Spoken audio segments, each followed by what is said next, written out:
Welcome to the Raven Space Daily, where we talk about the Baltimore Ravens every single day. Thank you so much for watching. My name is Jason, and we have three great news topics that we're going to hop right into. So for topic number one, we're going to talk about Timmy Jernigan. Timmy Jernigan is the defensive tackle for the Baltimore Ravens, and about a week ago, trade rumors have been swirling about him. In his first two seasons, he was decent. His first season, he was very productive. His second season fell off with the rise of Michael Pierce, but he still is able to provide depth and different things like that. And today, John Harbaugh had a meeting where they asked him about Tim Jernigan and his trade rumors. And Harbaugh was very open and very truthful about the situation.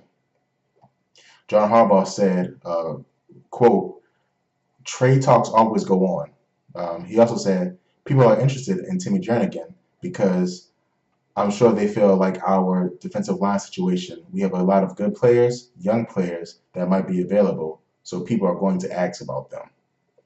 And very honest, so basically what he's saying here is that everyone's up for trade, and if someone sends us a good enough offer, we'll ship Timmy Jernigan to whichever team. And I think this would be the right move. The Ravens have so much depth at defensive tackle. It's crazy. They have Jernigan, they have Michael Pierce, who I think is better than Jernigan. I think he has the ability to be a great defensive tackle.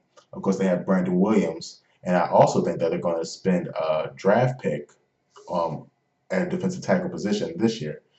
So I think if Timmy leaves, the Ravens will be fine, but he's a great piece, and it just shows you how good the Ravens are in cultivating defensive players, especially defensive players who are integral in stopping the run. Just a little while ago, a couple of years ago, you have to remember that everyone was freaking out about Haloi Nada leaving, and now you have Brandon Williams, who and they didn't give that big contract to Haloi Nada. Haloi Nada, they give that big contract to him. So again, the Ravens just keep on finding great players in the draft, developing players who can stop the run, and they're very good at it. Now we have to take that same prowess and add to different positions. But at defensive tackle, we're set, and the Ravens are going to be a defense that tries to stop the run first, and we'll be able to do that even if we don't have Timmy Jernigan.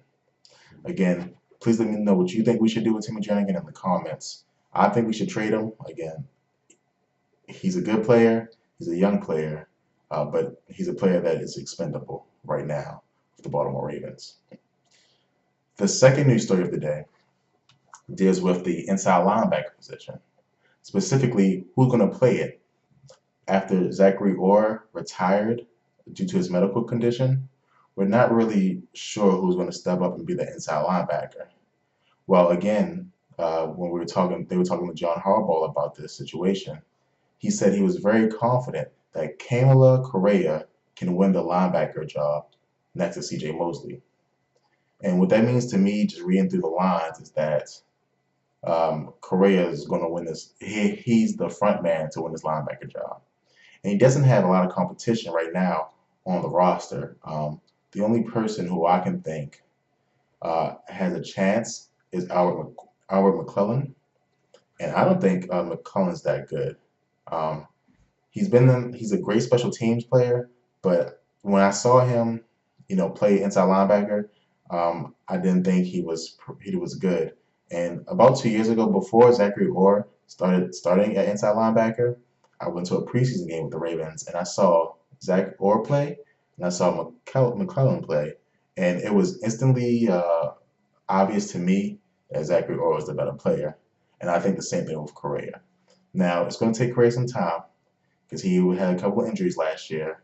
He's also, he's also in college. He played a more pass rusher role, but also had the ability to drop back.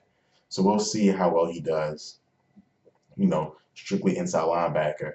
And it should be better because with the great defensive line we have, he'll have to beat one-on-one blocks.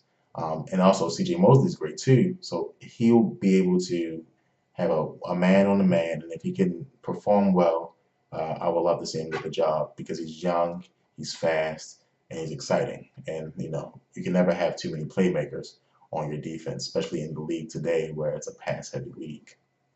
So again, there's a chance to say what John specifically said about it, he said, I'm very confident in Kamalei Correa can win the will linebacker job.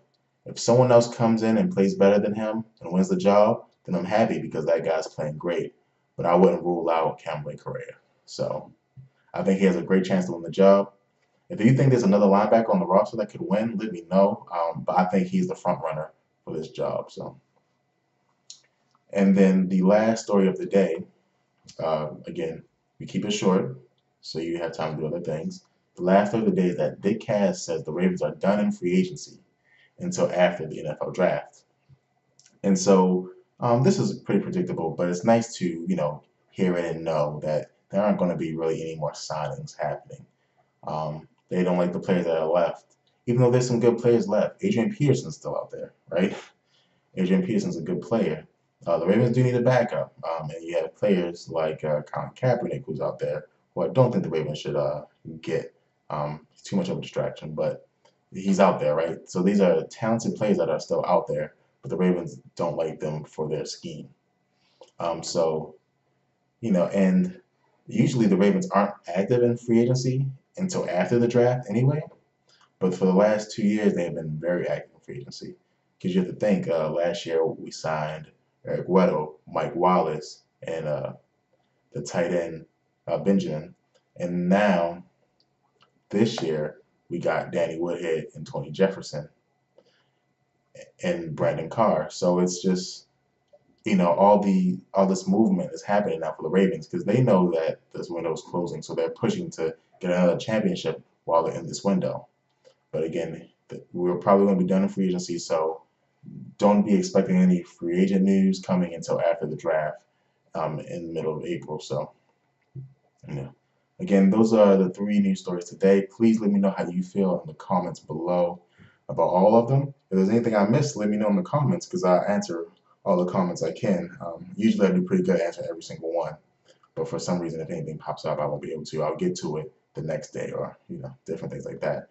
Thank you guys so much. I really appreciate you guys watching. We're a one big Ravens family. We're a flock family, as they say. Thank you guys so much. And I can't wait to see you guys tomorrow. And go Ravens.